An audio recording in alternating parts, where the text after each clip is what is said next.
Did you hear that? Yeah, You ready? I'm ready. Okay. Okay, the floor is yours. I'm Richard, and I am an alcoholic. My sobriety date is August 8th, 1994, and I have several home groups, but my sponsor is Billy H., and he's still my sponsor today. Um, Thinking a lot about growing up. I was really one of those kids that always wanted to fit in. One of the most memorable things I had gone back to was when I was about third grade. I was in California, and all the kids in California had these California haircuts and tight jeans, and that's how they dressed. And then my parents moved me to Oregon, and the first day at school, I went there with that California haircut and tight jeans, and I was embarrassed. Uh, I had to I had to get some regular jeans and cut my hair to a butch, and so I could fit in. Um, I guess, as I was growing up, I was kind of the egomaniac with an inferiority complex. Alcohol was really my solution since about the seventh grade. I remember the seventh grade because when I showed up, all the girls had changed over the summer. They'd started wearing makeup and looked pretty, and it wasn't the same girls I was playing in the playground with just before summer vacation. And I had a hard time talking to them. But I found that if I would have a little alcohol, I could talk to them, I could dance with them. I felt equal to them, and so that was my solution. And I didn't really drink to excess, but I was always wanting to make sure that you had something to drink. Uh, I I worked since I was 12 years old, so I always had money. Um, I made $25 a week, which was big money in those days. With kids were getting $1 a week allowance or something like that. And I quickly discovered that some of my friends wanted to go buy a beer, and they would kind of hide behind the street lamp or something, look for an old bum to go in and buy them a can of beer. And I found that I was much more successful if I had $20 or $30 or something, going buy a couple cases. I'd put that down on the counter, never got asked for ID. Uh, I remember riding my bicycle, one of those Stingray bicycles with the handlebars, like anyway, I had a case of beer in the middle of it and going down the street in the middle of the afternoon. And somebody said, aren't you afraid police going to pull you over? And I said, nah, they just think I'm a bunch of kids taking bottles back to the store or something. So I was brave. I had that, not like I'd never get caught. And um, got my girlfriend pregnant, and got married my senior year in high school. I guess just before that, my last big party that I threw, because I was in charge of throwing the parties for the high school. We had a high school drinking club, but I threw the parties, and I was a treasurer. So every weekend I'd have the kegs and the place to go. Um, but my future wife decided she didn't want to hang out because she was on rally squad, and so we left early, and 94 people got arrested out of my high school senior class. So it was a pretty big drinking club, and I was pretty well known. But I got married, and obviously my budget, went smaller, and so did my drinking. I made it through college, and got started in my career, and then ended up getting divorced. And when I got divorced, I guess that was really the beginning of my spiritual journey, because I met some friends, and they kind of talked to me. We went on a couple of retreats, and at one of those retreats, I decided to get baptized and give my life to Christ. That was 1983, but that was 11 years before I got sober. When I came up out of the water, they said, well, this is a Baptist church. We don't allow drinking here. So I had to find another church right away. Uh, you know, um, I was successful in that. My business was growing. I was making good money. I was traveling all over the world. Um, drinking just didn't become a problem. And about 10 years later, 93, I was actually in Germany and got a call that my father had died. And I know I was a frequent flyer, so Delta put me in first class and started pouring drinks and all I wanted all the way from Frankfurt, Germany to Portland, Oregon. So when I got off the plane there, I was pretty well looped and went down and saw my dad laying there in the casket. And that was the start of my journey to sobriety. I looked at my dad there and I said, he's always been the alcoholic in my life. He went through treatment 4 or 5 times, couldn't get sober.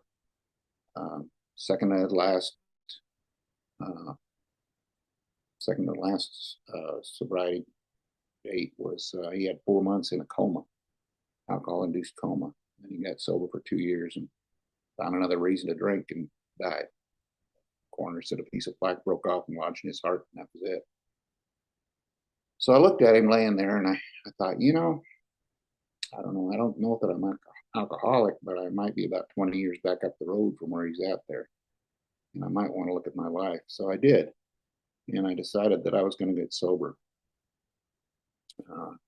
My first sobriety date was my oldest son's birthday, which was October 8th, 1993.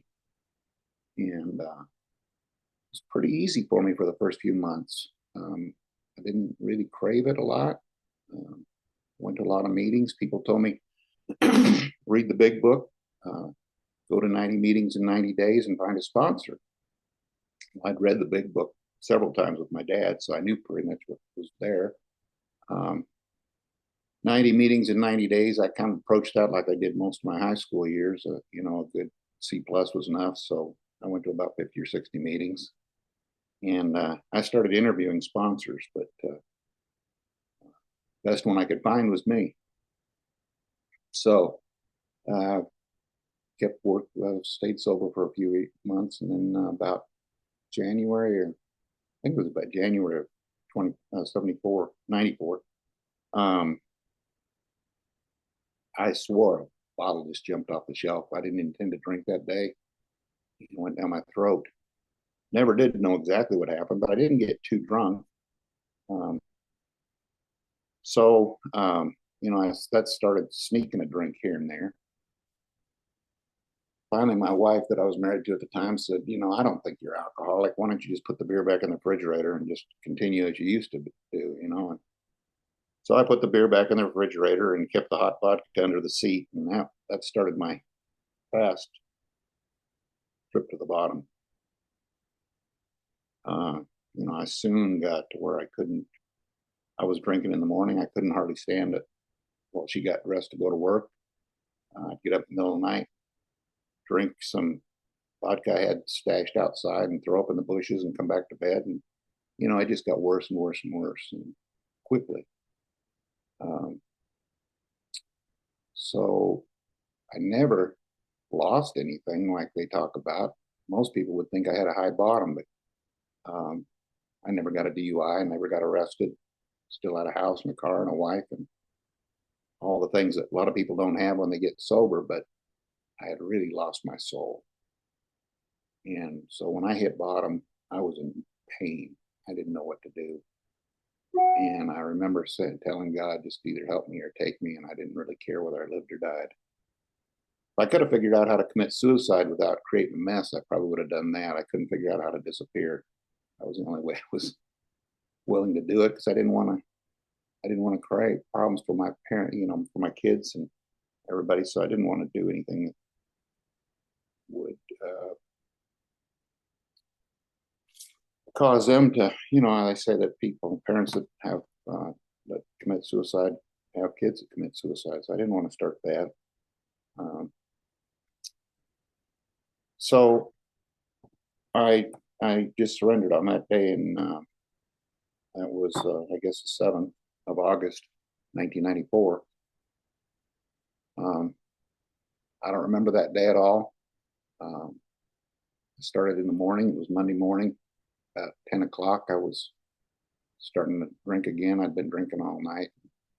Called a friend to come and get me, and I had parked in the hospital in the emergency entrance because, it was an emergency for me to get sober. And he came down and found me and took me in, and they said, we can't take him, he's too drunk. So he brought me over to his business, and I don't remember much of this at all, but I slept in the back of his building, in his warehouse there. And at 9:30 that night, he took me back down to the hospital. And by that time, I blew 0.28, so they could take me. I have no idea. I must have been close to alcohol poisoning. I remember kind of coming lucid, and the nurse asked me, do you feel like you're going to hurt yourself? And I said, haven't I done enough already? She said, okay, you can keep your shoelaces tonight. So when I woke up the next day in this auditorium with about 25 people around me, I was only one of four that wasn't strapped down to the bed. And there was a table next to my bed and a little pink note that some people have seen back in the days that your secretary would write. It says, while you were out. And my sponsor had called and said, yeah, I'll be happy to be a sponsor. So Billy H. had agreed to be my sponsor. I still don't remember calling him, but I figure a friend of his got a hold of him and got him to help me out. Found out later that his daughter was born just 3 days before that. He was just bringing his wife home, and he said, dropped him off at the home and said, honey, I got to go help a drunk. I get gratitude every year when I think about him leaving his wife and baby to go take care of, help me out, do, spread the message, do the 12th step. And so we started working just through the book. First step, that first step, I was done. I was powerless. That was not a problem. But he had a hard time convincing me that my life was unmanageable. And he said, well, this is the best you've done getting yourself down to this nut ward. I think your life's unmanageable. So I get that. But he knew that I was going to church. I believed in God. And so we kind of did a light second step, didn't do much in the second step, and started into the third step.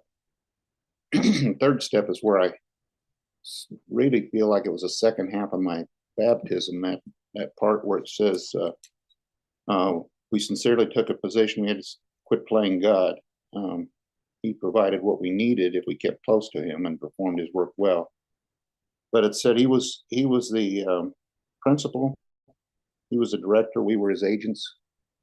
That was a whole lot easier for me to understand than Lord. I didn't really know what Lord was, but I could handle that. I could be his agent. I could do what God wanted me to do and realize that people might see God through me. So that third step was a big awakening for me. And shortly after that, I was sitting in a meeting, and the busload came there from a treatment center. And this guy came up to me and at the end of the meeting and said, would you be willing to be my agnostic sponsor? And I looked at him and I said, I'd be happy to help you in any way I can, but I'm not agnostic, I'm a Christian.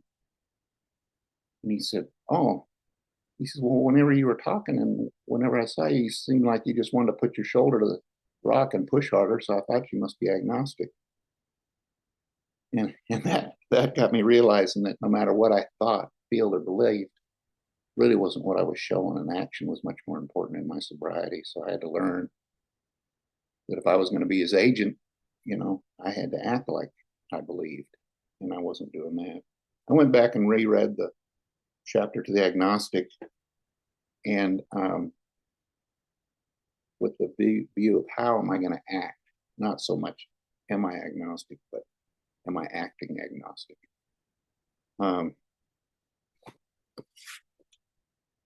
I got into the fourth and fifth step, and I realized from talking to my dad's sponsors that he had worked step 1 through 3 with his first sponsor, the one that I knew about, And when I asked his first sponsor, he said, well, after he was done with 3, he met a guy that he thought he could work with better. So I went and talked to him, and he said, well, I've already worked the steps, but I need help with step 8 and 9. And what he was trying to do was get my mother back. I knew that. He never worked a 4th and 5th step. And he developed a resentment, and that's what caused him to die. I could see the papers, the bills on his desk, and it started making sense to me what had happened. So I wanted to make sure that I did as fearless and thorough 4th step and 5th step that I could. I wasn't too worried about being real honest, because most of the people that I was going to make amends to were out in Oregon. I was in Kentucky, long ways away. So I thought, well, that'll be a while. I won't have to deal with that right away. Right after I'd finished my 5th step, my sponsor took me to a retreat at Gethsemane, which is a Catholic monastery. And the guy that was leading the retreat, he was really a famous guy in AA, but I just didn't believe all that he had to say and kind of rejected it. I guess I was holding on to some of my Christian beliefs, and I went up in the room. You could talk in the meeting room, but you couldn't talk once you were out in the hall or anything for that monastery. So they had a little Bible there with a plastic card, I remember, and it said in that card, if you read this much every day, you'll read the Bible in a year. And I thought, well, I'm not ready to bite that off, but what's it got for me today? And I read it. It was Romans 12, 1 through 15, and it said, present your life, your body as a living sacrifice, holy and acceptable to God. Open your mind to find God's good and perfect will for you. And I thought, oh my gosh, that's what I want. I want to find God's perfect will for me. I've been trying to find God's will for me. And so the next morning I got up and was ready to go down to the meeting. And I said, okay, God, I'm going to open my mind, but you better have my back, because I still don't trust this guy. And we sat there and went through step, on that retreat, we went through step 3 through 7 and before dinner. And when we finished step 7, there was 39 of us down on our knees saying the 7-step prayer. And all of a sudden it felt like my body had kind of been cut in half. I felt real light. I felt very emotional, very teared up.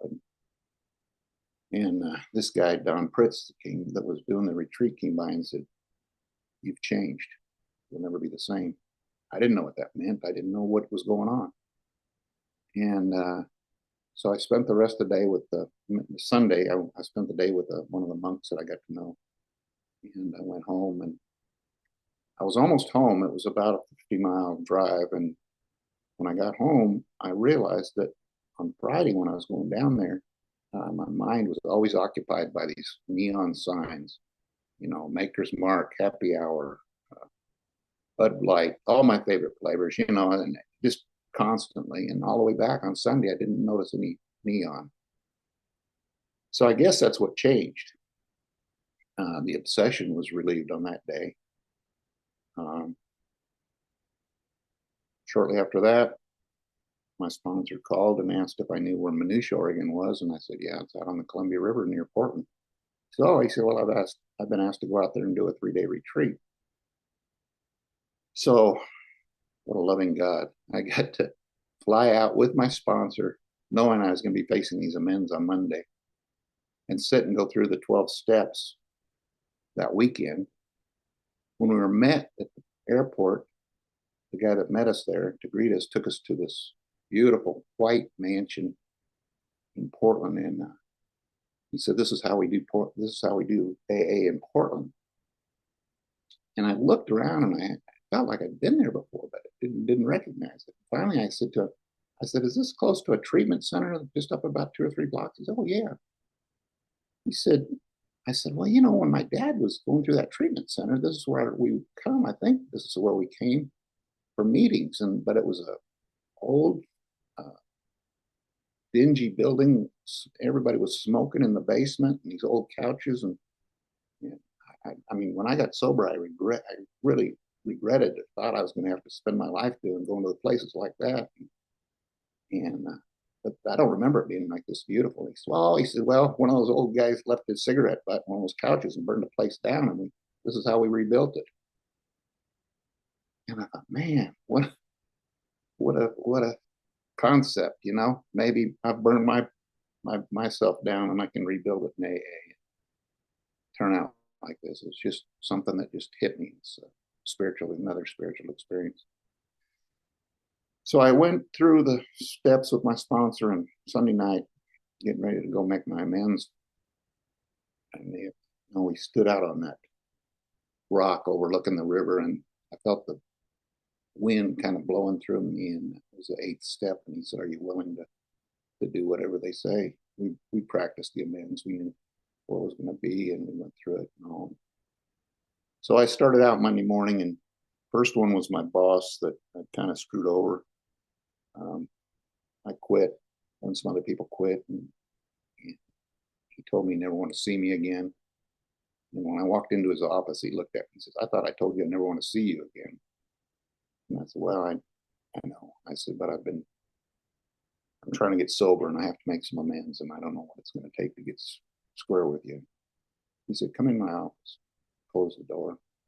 He started talking to me about his son who was having trouble with drugs and alcohol, and what was I doing and how was I doing it.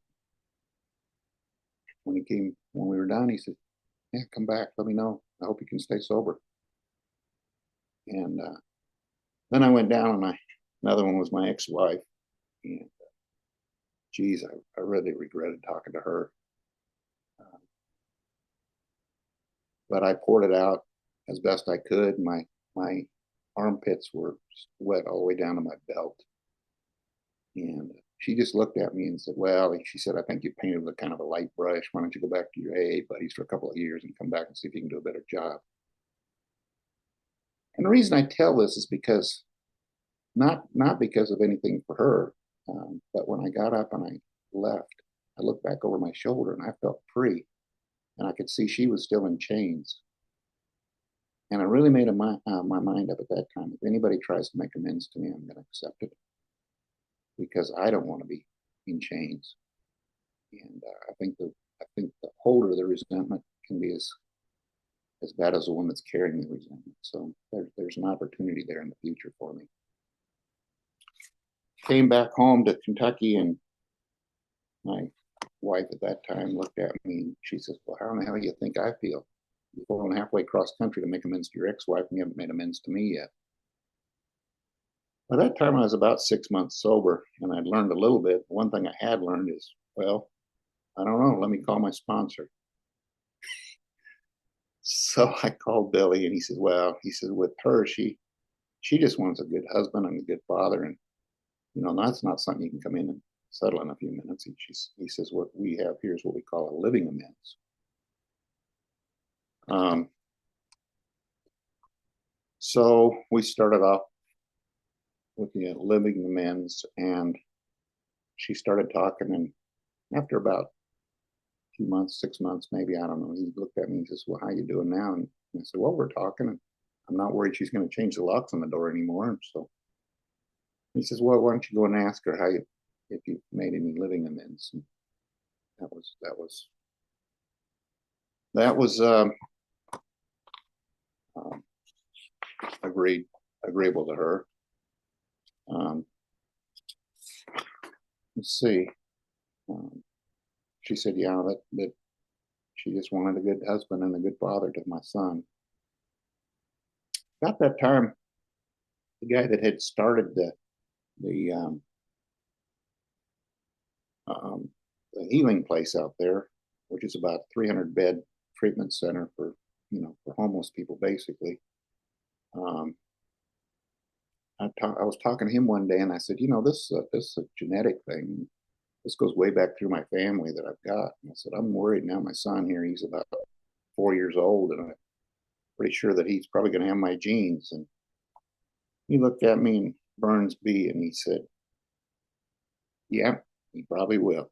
He said, "But," he said, "when he gets there, there's still going to be a physical problem with a spiritual solution." He says, you can start working on the spiritual solution right now with it. And it wasn't very long after that, he was looking at, we were coming out of church, and he said, Mom, what would we do if Dad started drinking again? Perfect opportunity. And I said, John, the way I'm able to not drink is I have to get up every morning and ask God to help me. And this is one day at a time. I said, why don't you, if you're worried, why don't you get up and um, ask God to help me? So we did that. We got up and got down on our knees every morning for about 2 or 3 years, pretty regularly. And but the amends, I'm glad it was only halfway, because I've still got several amends. I made one to my dad. How do you make amends to somebody that's died? I finally forgave him. I knew that he did the best he could being an alcoholic, because I had experienced that. I had aborted a child in 1971, and how do you make amends to that? Well, I started off with filling baby bottles with coins for the pregnancy center there, and finally I ended up putting a prayer in there, and the people from the pregnancy center called me and asked me if I'd like to help if somebody came in with a guy, that maybe I could discuss my experience with them. And that happened a few times. I continued on through that, and I met a guy who was called from a high level 6-figure job to follow God and start a nonprofit called Mission Preborn. And so when I got divorced in 2021, I was heading out here to Utah, and I'd been going to this church locally, and so I watched their rerun from the week before, and there was a guy telling them about all the things they'd done to help the community. And I went through a list of things, and one of the things they did was they went down, it was COVID, so they'd gone down to the Navajo Nation and taken some cleaning supplies and masks and gloves and all the things that people were using at that time. And he said, I just called back there and asked if there's anything they needed in the future. And he said, they said, yeah, we really could use an ultrasound machine. And the guy looked at, kind of rolled his eyes, and he said, I just looked online, and those are $30,000 to $50,000, which was about double what their budget was. And so I called this friend from the pregnancy center, and she said, well, yeah, we can get you that. Going to the Navajo Nation. Next morning, I had a text from Dan Steiner, and said, just tell me what you want, how you want it equipped, and where you want it delivered. And I had that to go to church Sunday morning. And so we had it delivered down there. And then he called me one morning, and he said, how do you spell your last name? And I said, why? And he said, oh, we want to dedicate that machine to you. And I said, no. I said, I'm an alcoholic. I got a big ego. I can't do that. He said, oh, we do that all the time. I said, well, how about we dedicate it to my aborted son? So that ultrasound machine is down there in New Mexico in the Navajo Nation, and it's dedicated to Jeremy Allen B. You want to use my last name with him, but they call me from Grace Place down there. It's amazing how that work is being done at this point in time. Our whole world has changed. We didn't even know what sex they were when they were born. That's why he had a name. Now they don't use cloth diapers anymore. They can look at an ultrasound machine. In fact, one of my grandsons had in vitro surgery. And the last amends I still got, because I haven't finished them yet. And I stole a $20 bill out of a girl's purse back in 1967. And I had hoped I'd see her at the 50th class reunion. I calculated what I'd call the hamburger gasoline price back then, and inflation and interest, and I had $400. I thought that would be about what it would be. I was prepared to give it to her. She didn't show up. Nobody even knows. They haven't heard from her, so I don't know if she's alive or dead. But if she shows up, or if I can get a hold of her in any way, I'm willing. I think that's the kind of stuff it takes for me to stay sober. And anyway, I've been living on the spiritual plane on the fourth dimension, and in God's will for a lot of years. And my life is a whole lot different than I was going back in those days. So, with that, I'm an alcoholic, and my name is Richard.